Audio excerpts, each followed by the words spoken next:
Hi everyone, welcome back to StoryPop English. Today, we're going on a gentle, magical journey with a tiny feather. It falls from the sky, meets new friends, and discovers something very special. Are you ready, readers? Let's begin our story. One bright morning, a tiny white feather slipped off a bird's wing and began to drift down through the wide blue sky. It felt lighter than ever, almost like a little cloud floating by. Where am I going? The feather wondered. Suddenly, whoosh! A friendly breeze swooped in and lifted the feather up high. The feather twirled, spun, and danced in the air. Its tiny heart fluttered.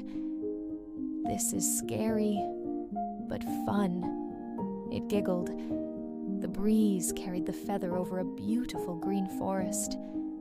From above, the trees looked like fluffy broccoli. Sunlight sparkled between the leaves. The feather gasped.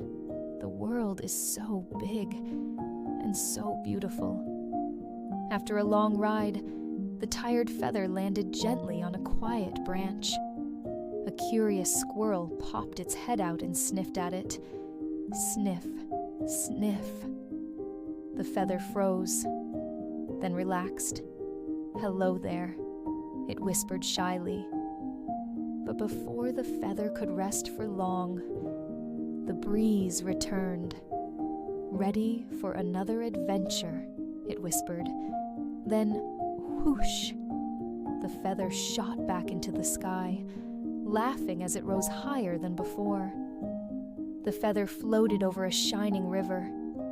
The water below glimmered like blue and gold glitter. Fish swam beneath it, following the feather's shadow. "Hi, little feather," they seemed to say.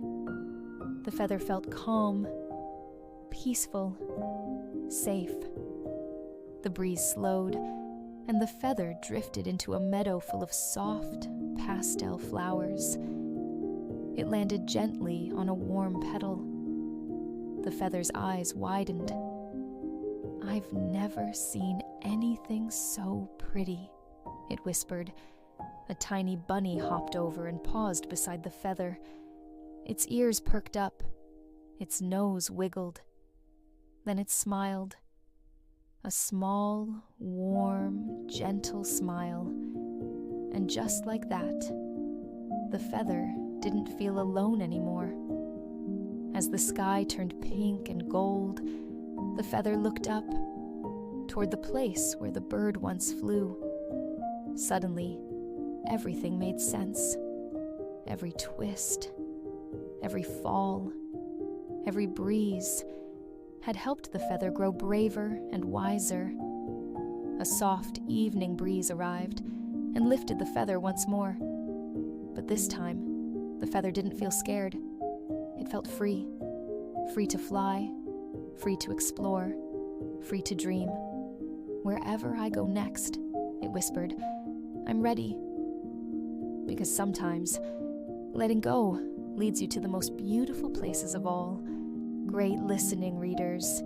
Now let's learn some new words from the story. Are you ready? Let's go. Float means to stay in the air or on water. The feather floated gently through the sky. Breeze means a soft, gentle wind. A friendly breeze lifted the feather up high. Meadow means a field with grass and flowers. The feather landed in a quiet meadow full of flowers. Flutter means to move quickly or lightly. The feather's little heart fluttered with excitement. Sparkle means to shine with small, bright flashes. Sunlight sparkled between the forest leaves. Awesome job. You learned all 5 words. Now, let's see how well you remember the story. Time for some questions. Where did the feather come from at the beginning of the story? A bird. B, a bunny. Or C, a tree. What do you think?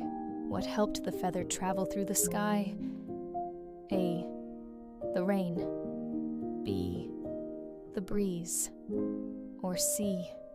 A squirrel. Where did the feather rest before flying again? A. On a branch. B. In a cave. Or C. On a rock. Who became the feather's new friend in the meadow? A. A fox. B. A bunny. Or C. A bird. What did the feather learn from its journey? A. Traveling is scary. B. Staying still is better. Or C. Every part of the journey helps us grow. Great thinking. Write your answers in the comments and check the pinned comment to see how many you got right. Now, let's wrap up our story. Amazing job today, readers. You listened, you read, and you learned something new. Remember, every journey, even a tiny one, helps us grow, just like our little feather. If you want to sound more natural in English, watch this video again and try shadowing with me. Don't forget to like, comment, and subscribe for more sweet stories from StoryPop English. See you next time. Bye-bye.